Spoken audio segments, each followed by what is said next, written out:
Goed, laat ons bidde.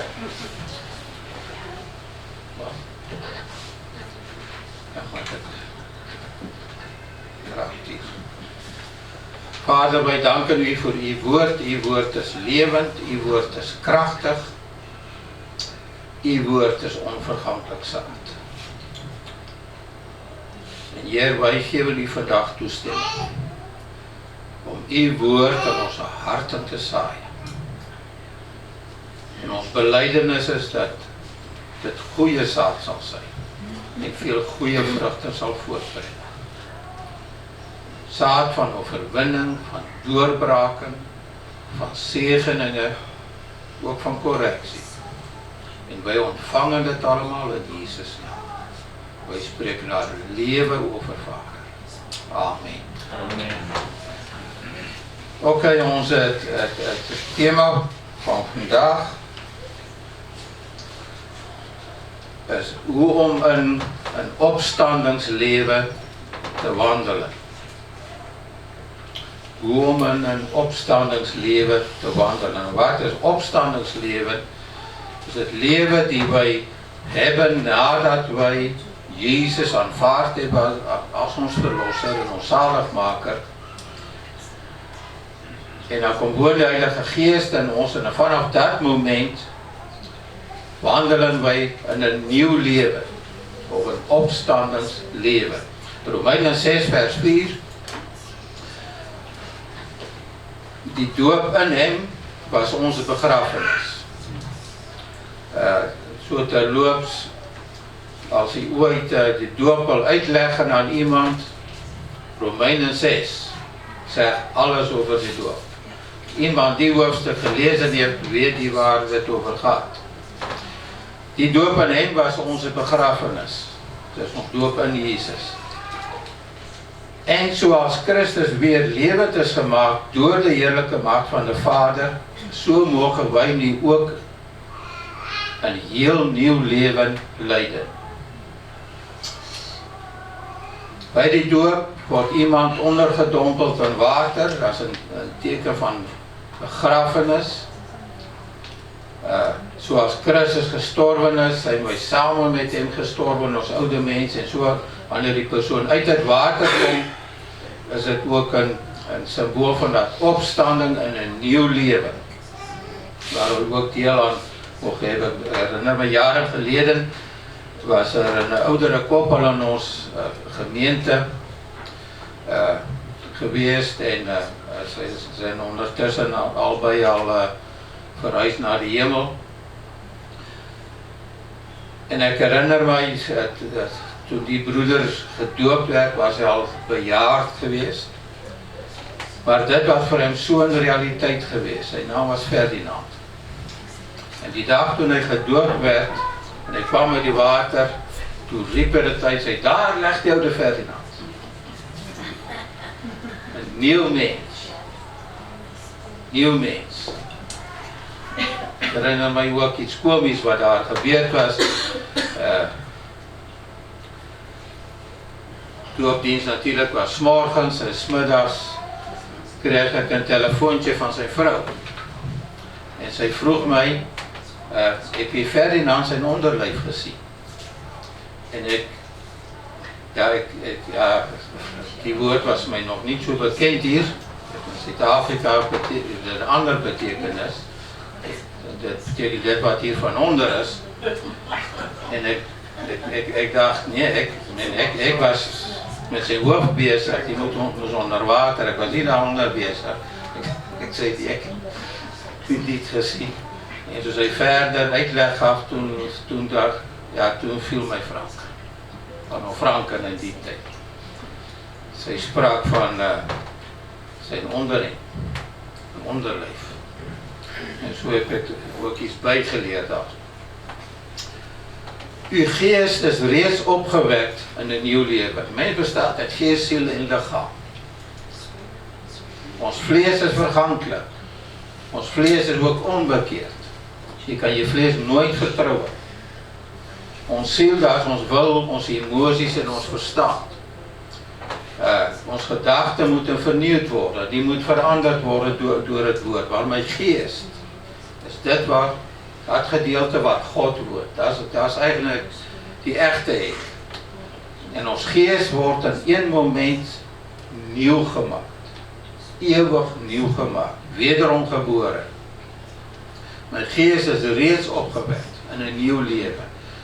Wanneer wij te sterwe komen hier op aarde, sterft my gees niet. Die leef gewoon verder. Ek heb nu reeds ewig lewe. Ek wandel nu reeds in deze nieuw lewe. De opstandingslewe. Ek ben samen met Jezus opgestaan uit die dode. Ek leef in 'n nieuw lewe. Door de wedergeboorte hebben wij Gods leven in natuur in onze geest ontvangen.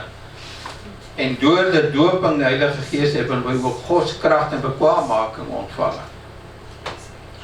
So ek heb Gods leven in mij, ik heb zijn natuur, dat is de vraag van die geest. En dat moet gaan groeien ook, hè.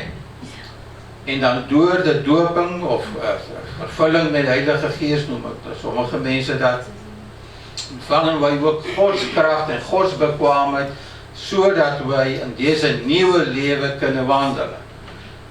En dat wij alles wat wij tegenkomen kunnen hanteren op de juiste manier en overwinnaars zijn. Vraag is, hoe wandelen wij in deze nieuwe leven? Hoe moeten wij dat doen? Wanneer wij de ervaring van die wedergeboorte hebben, let wel, het is niet alleen maar een geloof, het is niet alleen maar een vertrouwen dat iets met mij gebeurd is, dat is ook een ervaring, dat wij weten, ik ben wederom geboren, ik ben een nieuw schepping geworden, ik ben kind van God geworden. Wanneer wij dat hebben wij geloof nodig. Hebben wij vertrouwen in God nodig om met hem te wandelen. We hebben ook liefde nodig. Zonder geloof en liefde en hoop gaat het niet, hè. Maar liefde is voor mij zoals een elektrische trein. Wij wandelen in deze nieuw leven. Dat is zoals een elektrische trein die vertrekt en die moet voortdurend verbonden zijn met dat leiden aan die bovenkant. Het moment als er een kortsluiting is of stroom valt uit, valt de trein ook stil. Maar terwijl die verbinding er is er stroomvoorziening in die trein, er is airco, die kan normaal functioneren. En om in deze nieuwe leven te wandelen, moeten wij dat in liefde doen. Liefde naar God toe, liefde naar ons naaste toe. Daar zonder kan iedereen zien, daar hapert iets met die trein. Die beweegt niet zoals het moet. Het is dat nieuw leven. Kunnen wij niet gaan leven en bewandelen zonder Gods liefde in ons. We hebben ook de leiding van de Heilige Geest. Wanneer wij in deze nieuwe opstandingsleven gaan wandelen. God leidt ons door zijn geest. Vergelijk dat met een GPS. Zeg, hier links, daar rechts, hier moet je stoppen, daar mag je verder, dat moet je doen, dat moet je laten. Ook de gaven van de Heilige Geest. Die heeft God aan ons gegeven. Dat is een bekwaammaken. Zodat alles wat wij tegenkomen, dat wij dat kunnen hanteren. En dat wij niet alleen onszelf kunnen bedienen, maar ook anderen. Nou, wat is ons doel met deze nieuwe leven? Is niet alleen om in de hemel te geraken. Voor wij daar geraken, en samen met de Heer, hebben we hier nog werk te doen. En dat is om Gods koninkrijk ook hier op aarde te brengen. Ons licht hier te laten schijnen. Mensen bij de Heer te brengen. Mensen te helpen. Mensen te bedienen. Demonen uit te drijven. Zieken te genezen. Dat is alles deel daarvan. En een dag wanneer Jezus terugkomt, zal zijn koninkrijk in volheid komen. Maar tot dan is het Gods koninkrijk bezig om een weg te banen. Jezus zelf zei, Vanaf Johannes is Gods koninkryk besig met werke. Wanneer Jesus bediende, soms gebeur dit dat hy sê Gods koninkryk is naby gekom. Dit is 'n manifestasie van 'n koninkryk wanneer demone uitgedrewe word en so verder, wanneer mense tot die Here kom. En dat is ons taak. Wij zijn bezig. Dat is ons doel. Wij zijn niet alleen maar hier voor onszelf. Om gelukkig te zijn. Al ons behoeften vervuld te zijn. Nee, wij hebben een doel. Om ons koninkrijk te brengen. Wij zijn hier voor hen. Om ook anderen te bereiken en te helpen. Uit te reiken ook naar anderen toe. Wij brengen redden naar mensen toe. Uitdrijven van demonen, genezen. Wij zijn licht. Wij leren mensen. Dat is alles het werk van het koninkrijk van God. Romeinen 8 vers 37. Maar onder al die omstandigheden hebben wij dankzij hem die zoveel van ons houdt te overwinnen. Mijn broer en mijn zus, wij bewandelen deze weg als overwinnaars. Hoor je mij goed? Als overwinnaars. Want Jezus heeft reeds die overwinning gehad. Hij is met ons. Hij woont in ons. Wij hebben deel aan zijn overwinning. Wij leven vanuit de overwinning. Wij trekken ten strijde vanuit overwinnaars zijn. In Johannes 17 vers 23, ik hier niet lezen, maar daar zegt hij dat God houdt net zoveel van ons als wat hij van Jezus houdt. Dat kunnen we niet begrijpen, hè? Wie kan dat begrijpen? Dat zuivere liefde die God heeft voor Jezus, die nooit gezondigd heeft, nooit een fout begint. Dan zegt hij, God houdt van mij op diezelfde manier. Met diezelfde liefde. Dat raakt me iedere keer als ik die tekst lees. Soms moet ik mijzelf zo'n beetje van... nee, kan dit waar zijn? Ja. Het woord zegt het. God heeft mij zo oneindig lief. In Romeinen 8 vers 35 en ook 38 tot 39 zegt, wat kan ons ooit van de liefde van Christus scheiden? Onderdrukken, nood, vervolging, honger, ontberen, gevaar, de dood. En wij kunnen die lijst nog veel langer maken. Maar niets kan mij scheiden van Gods liefde. Soms maken wij dingen mee en dan denken wij, ik ben alleen. Niemand geeft voor mij. Jezus heeft reeds getoond dat hij van ons houdt. En niets en niemand kan mij scheiden van zijn liefde. En vers 38. Ik ben ervan overtuigd dat niets ons kan scheiden van Gods liefde. De dood niet. Leven niet. Engelen niet. Bovenaardse krachten niet. De dingen van vandaag niet. De dingen van morgen niet. Nee, er is geen enkele kracht die dat kan. Hoe hoog we zijn gestegen of in welke diepte we ons ook bevinden. Niets in de hele schepping kan ons scheiden van Gods liefde. Die ons gegeven is in Christus Jezus, onze Heer. Niets. Niets is niets. Niets kan mij scheiden van Gods liefde. Mijn broer en mijn zus. Ik denk voor wij verder gaan, terwijl wij zo zitten, wil ik tegen jezelf zeggen, God houdt evenveel van mij als wat hij van Jezus houdt. En niets kan mij scheiden van zijn liefde.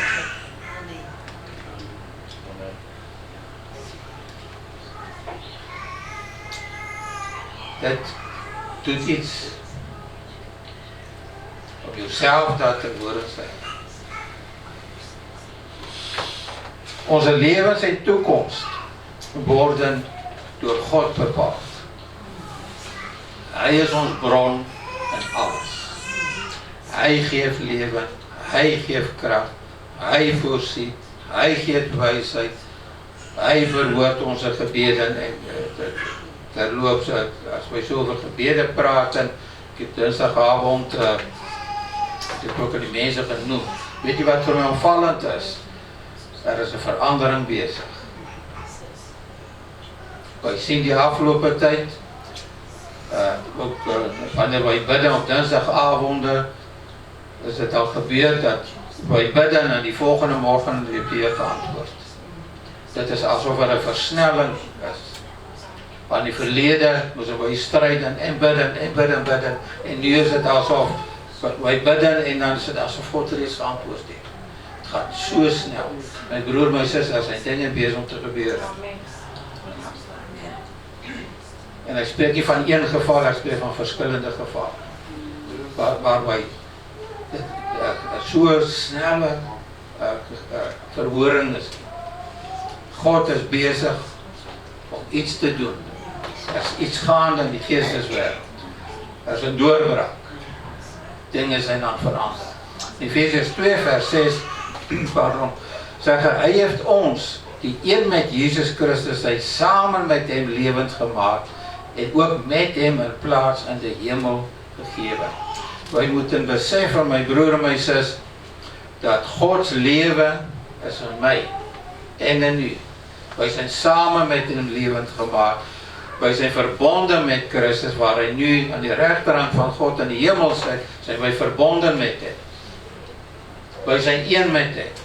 Wij delen in zijn leven, wij delen in zijn gezagspositie, in zijn heerschappij. Wij hebben daar deel aan. Amen. Amen. In Efesiërs 1 vers 19 tot 23. Ik heb mezelf beloofd, dat ik het korter doen vandaag. Ik heb iets gelezen die mij geholpen heeft. Sommigen hebben een dankbare hart. Maar die echte geestelijke, die zeggen, oh.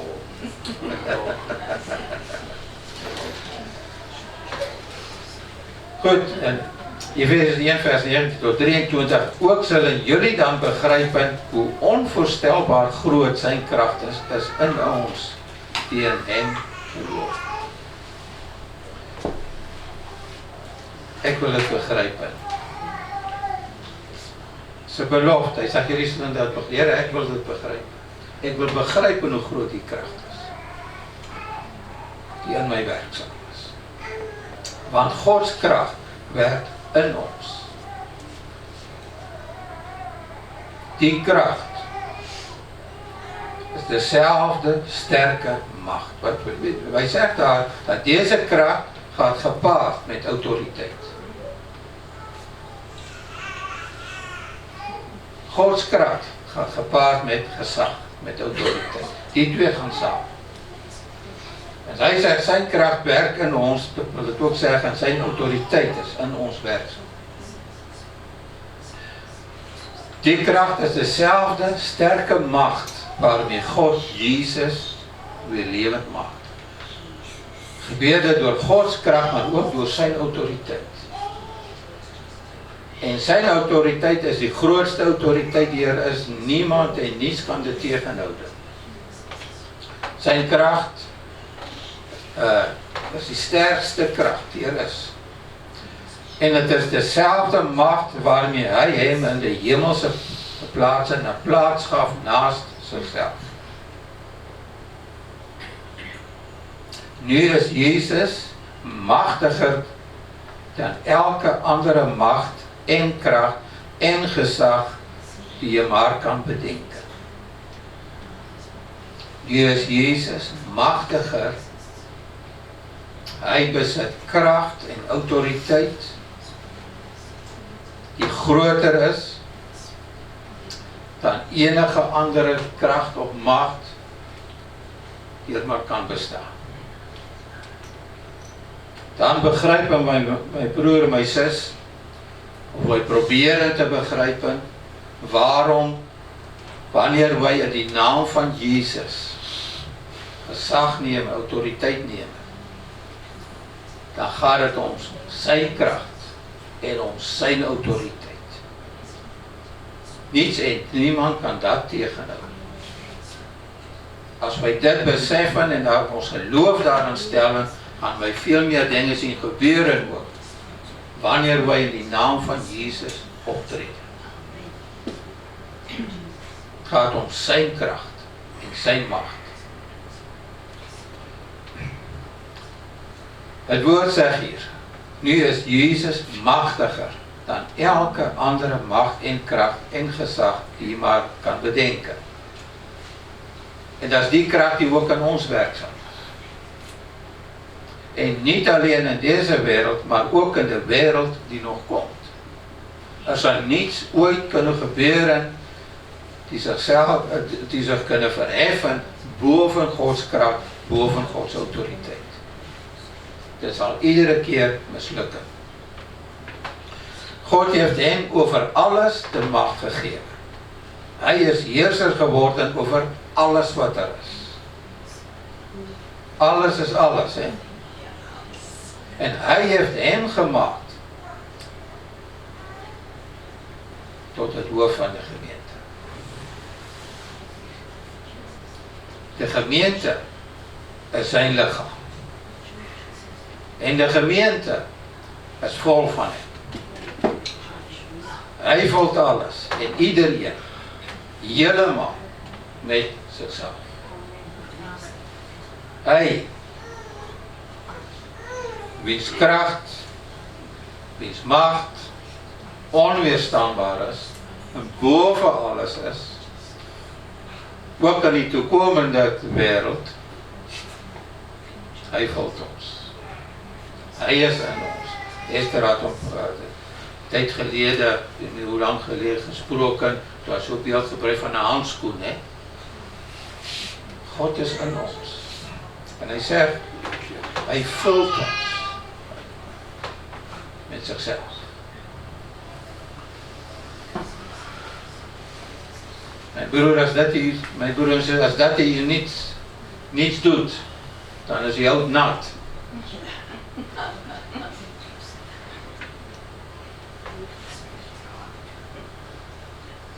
Wij lijden dikwijls de nederlaag, omdat wij niet weten hoe om in deze opstandingsleven te leven.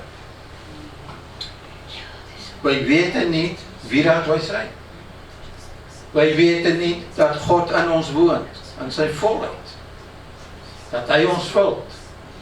Dat wij zijn lichaam zijn. We hebben deel aan hem, al zijn kracht, al zijn autoriteit. Wij moeten meer God inside minded worden.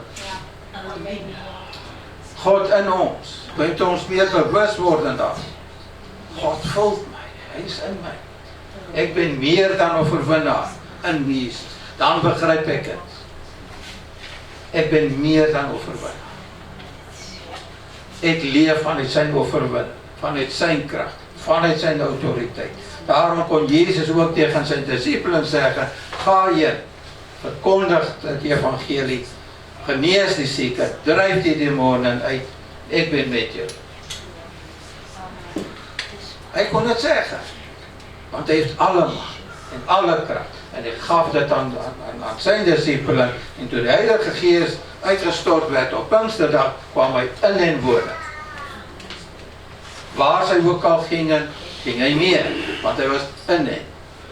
De gemeente werden gesticht en hij was in hen. Hij was het hoofd van die gemeente. En hij is ook vandaag nog hoofd van die gemeente, ook van ons gemeente. Ook hier in ons is hij in zijn volheid tegenwoordig. En in Johannes 4 vers 4.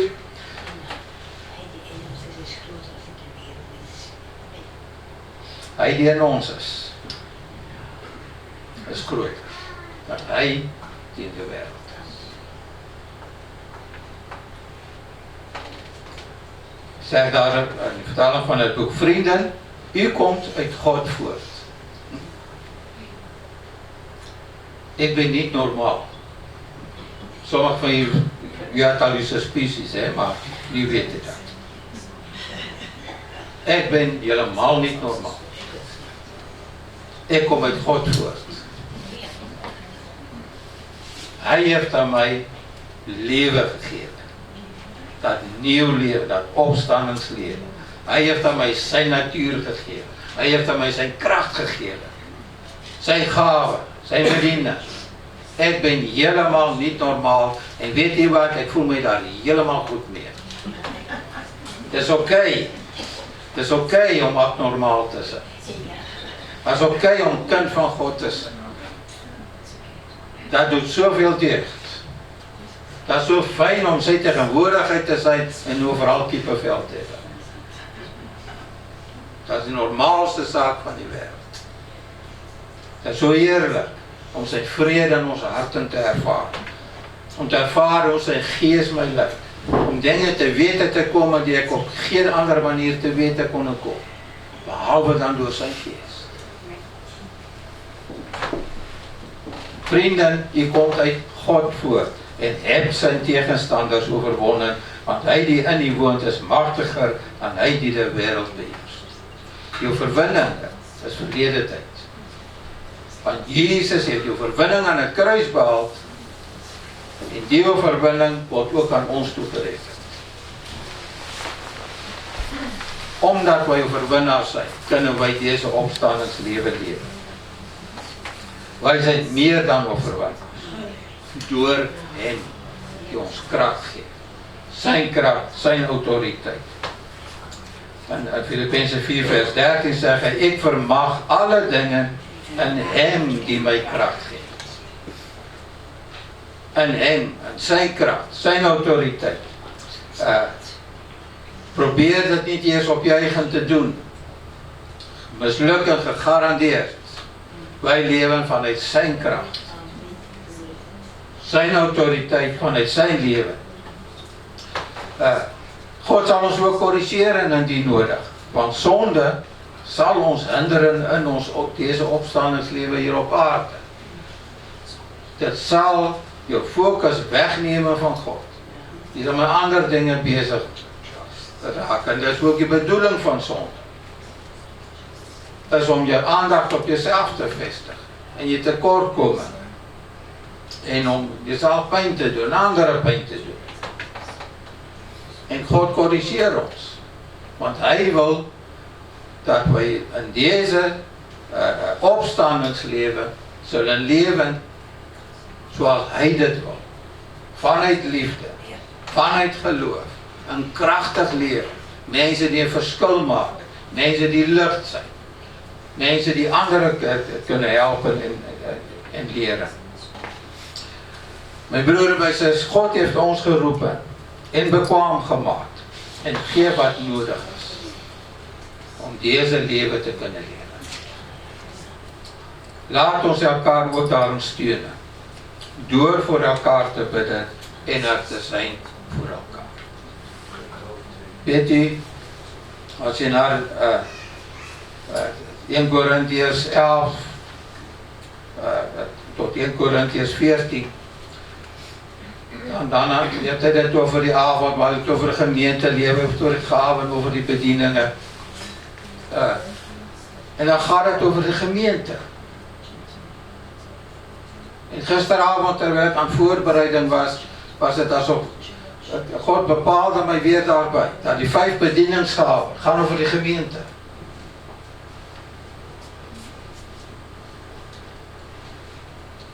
Een apostel is de gemeente. Een evangelist leidt mensen naar de Heer en dan moeten ze bij de gemeente gevoegd worden. Een leraar bij de gemeente. Een herder van die gemeente. Een profeet brengt Gods stem, Gods wijsheid, Gods inzicht naar die gemeente. Gaat om die gemeente. En dan vond ik het zo onnozel. Sorry, dat is maar mijn opinie daar. Dat mensen zeggen, gemeente is niet meer nodig.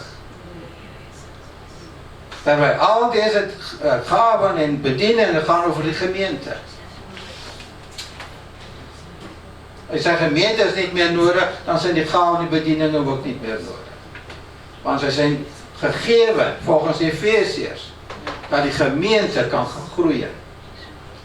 En aan die gemeentelede elkaar kunnen bedienen. Het gaat om Gods gemeente. Wij hebben elkaar nodig. Wij bedienen elkaar. Vanuit Gods kracht. Vanuit zijn autoriteit. Wij halen mensen uit die vuur. Vanuit Gods kracht. Vanuit zijn autoriteit. En ik ga nu afsluiten. En ik weet, het is een wonder die u meemaakt hier vandaag. Zo kort sprak. Maar ik wil vandaag met u iets delen.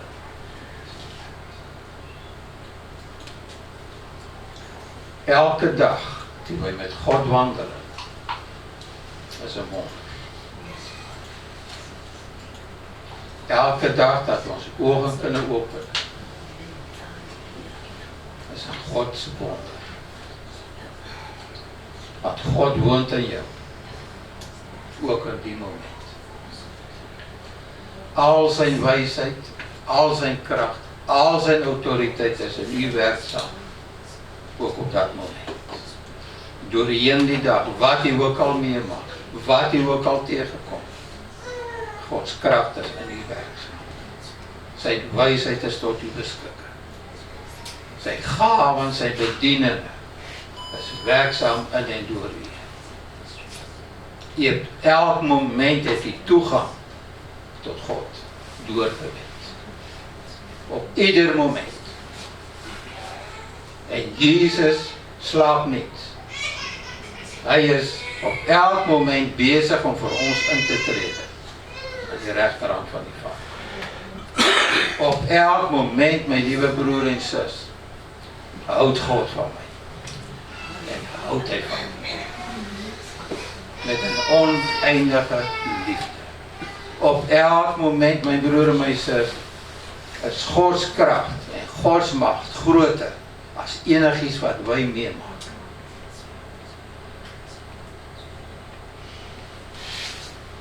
God maakt zijn woord levend. Op elk moment. Wanneer wij bereid zijn om dat te geloven.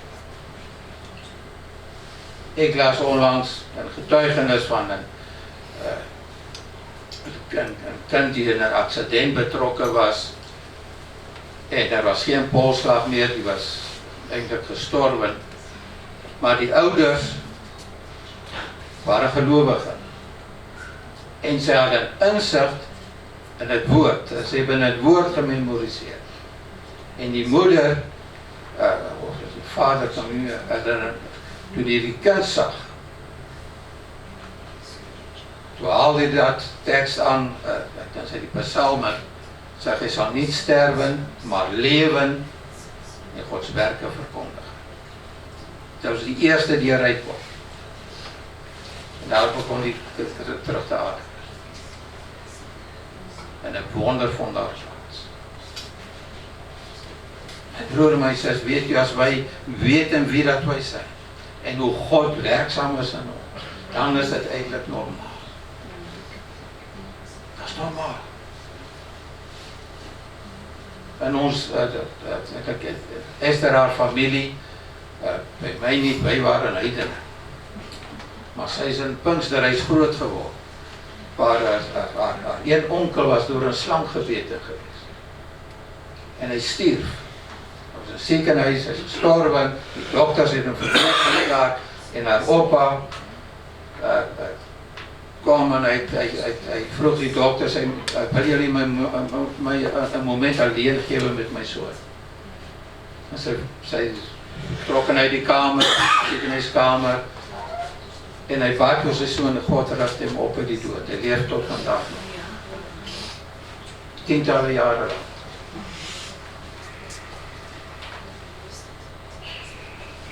Dat kracht en autoriteit is aan ons werkzaam. Hij was een van die rijkste boeren in die streek daar. En hij was een Pinkster gelovig. Hij was aan die droogte dan bad hij. En nou kwam die regenwolken en op die grens van sy boerdery begin dit te regen. Tot aan die ander grens en dan stopte dit. Ja. Dat autoriteit, op 'n bepaald moment was er een plaag. Dit ding met sy patatten. Luizen of iets en een tijd geleden nog vertelde de andere onkel van Esther, die voorgangers, vertelde mij die verhaal. Hij was nog klein en hij en zijn zus, een dag gingen ze met een papa mee naar het land en ze zagen dat aardappeloogst is kapot. Dus, ja, kan daar niets meer doen. En ze zagen hoe een papa knielde in die land. En hij riep God aan. Om zijn oogst te redden.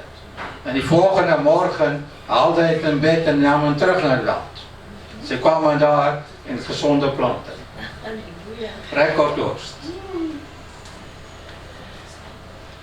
Bij andere gelegenheid was er een hagelstorm geweest. En hij had een maïsoogst op die land. Die was bijna gereed om geoogst te worden.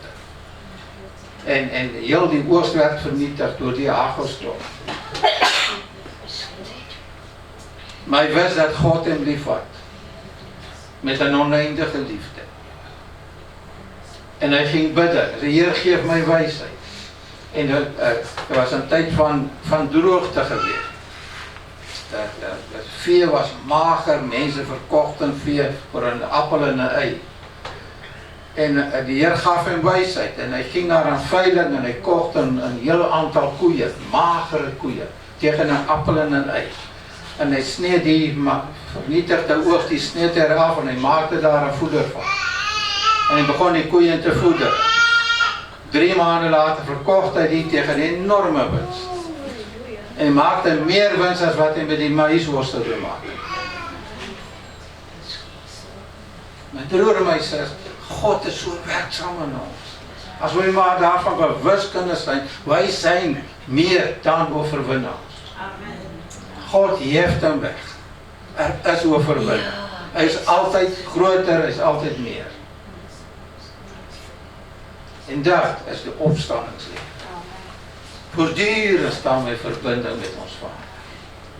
Elk moment. Wat er ook al ons weg mag langskomen. Hij is altijd groot. Hij is altijd meer. Hij is nooit te verliezen. Amen. Dank u wel, onze Vader, dat u ons geroepen heeft. Uit die koninkrijk van duisternis naar uw wonderbare licht. U heeft ons nieuwe scheppingen gemaakt. U gaf ons nieuw leven. En u gaf uw geest in ons. Om dat nieuw leven in ons te bewerken. Dank u, Heer, dat wij nu reeds eeuwig leven. Dank u voor uw kracht, voor uw autoriteit. Heer, help ons en herinner ons aan uw woord. Leer ons iedere dag hoe wij moeten leven in deze opstandingsleven. In Jezus' naam. Amen. Amen. Heer, zegent u.